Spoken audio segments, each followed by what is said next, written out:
చాలా బాధగా ఉందండి. నా పాలు నేను ఇంట్లో కూర్చొని కొట్టు మాంసం తింటుంటే బాబోరు ఫోన్ చేసి, ఒరే పవర్ రేంజరు లడ్డు మ్యాటర్ చాలా స్లోగా నడుస్తుంది, నువ్వు వెళ్ళి ప్రెస్ మీట్ పెట్టి అగ్గంటిచ్చిరారా అన్నాడండి. సరే బాబో రెస్యూరెన్స్ ఇచ్చారు కదా, పైగా ప్రభుత్వం మందే, మనల్ని ఎవరు ఆపేదని ప్రెస్ మీట్ పెట్టి 11 రోజులు మాలేసేస్తాను, సనాతన ధర్మాన్ని కాపాడేస్తానని రెచ్చగొట్టి మా తల మధ్య కూడా పెట్టేశాను కదండి.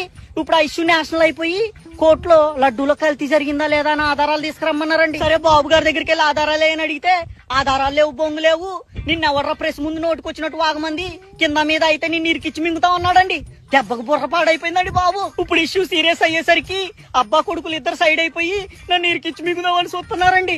అప్పటికి చెప్పారండి, ఒరే ఆయన 40 ఏళ్ల చరిత్ర కలిగినోడు, నువ్వు చూస్తే పిల్ల పువ్వుగాడివి, మింగుదామని పోయి మింగించుకొని వస్తామని చెప్పారండి. నేనేం లేదండి. అయ్యో బాబోయ్ చాలా లోతుగా దింపేశాడండి. పెయిన్ తట్టుకోలేకపోతున్నానండి.